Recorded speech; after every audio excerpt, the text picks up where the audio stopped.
नमस्कार। पिछली कक्षा में मैंने आपको इकारांत पुल्लिंग शब्द मुनि के रूप बताए थे।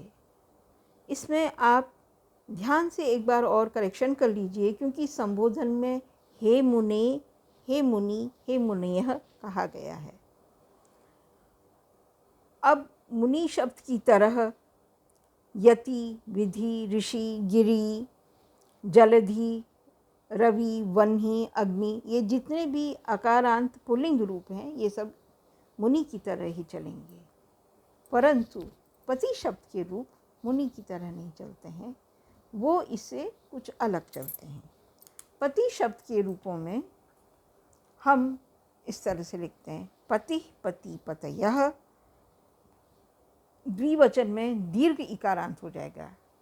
पति, पति, पतयः, पतिम, पति, पतीन, पत्या, पतिभ्यां, पतिभिः, पत्ये, पतिभ्यां, पतिभ्यः, पत्युः, पतिभ्यां, पतिभ्यः, पत्युः, पत्यो, पतीनां, पत्यौ, पत्युः, पतिषु, हे पते, हे पति, हे पतयः।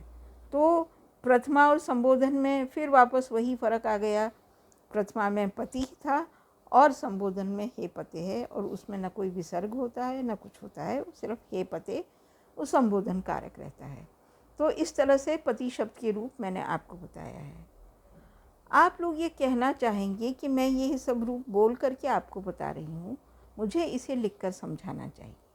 देखिए, शब्द रूप एक ऐसी चीज़ है कि जिसको कंठस्थ करना पड़ता है, और जहाँ तक लिखने का सवाल है, इनकी जानकारी एक साधारण सी पुस्तक से लेकर के बड़ी सी बड़ी पुस्तकों में आपको अवश्य मिल जाएगा। लेकिन इसमें जो बताने वाली चीज़ है वो उसकी जानकारी मैं देना जो आवश्यक समझती हूँ वो मैं आपको ज़रूर बताती हूँ।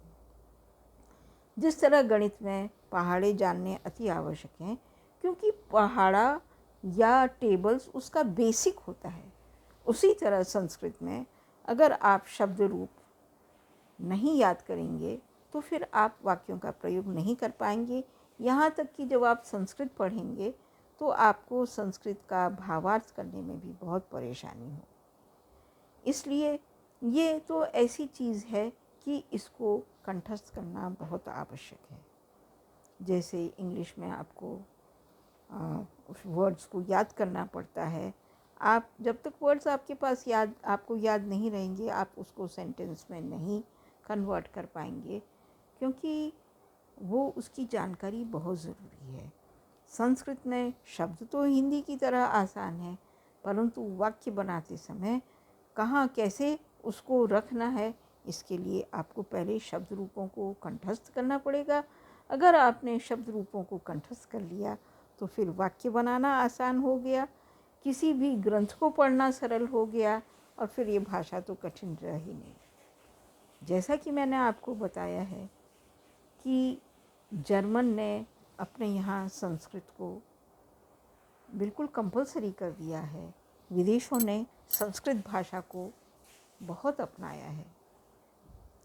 आप ये कह सकते हैं कि ये अब लोगों ने, विद्वानों ने खोज निकाला है कि ये भाषा अपने आप में कंप्यूटराइज्ड लैंग्वेज है, और सबसे बड़े गर्व और खुशी की बात है कि यह भारत की ही देन है। यह देव भाषा भारत से ही निकली है। अगर हम इसकी जानकारी नहीं पाएंगे तो विदेशी ही इसकी जानकारी को समग्र रूप से लेकर के जो चीज़ हमको आज प्राप्त करनी चाहिए वो सहज ही वो सब प्राप्त कर लेंगे। वहाँ पर 15 से ज़्यादा यूनिवर्सिटीज़ में संस्कृत पढ़ाई जाती है, और उन लोगों ने संस्कृत की इम्पोर्टेंस को अच्छी तरह से जान लिया है, और इसी तरह स्कूलों में भी संस्कृत बहुत आवश्यक होगा। आपने देखा होगा कि इंग्लैंड में भी संस्कृत बहुत ही तादाद में पाठ्यक्रम में लागू की जा चुकी है। अतः ये देव भाषा है।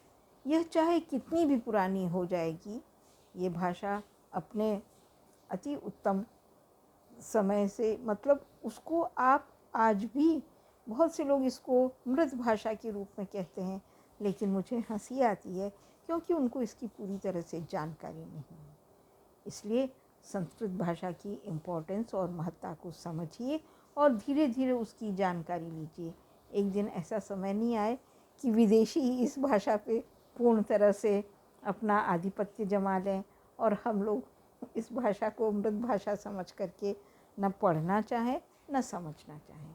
इसको धीरे धीरे समझिए, जानिए और इसकी महत्ता को आप नकारते नहीं सकते हैं। नमस्कार, धन्यवाद।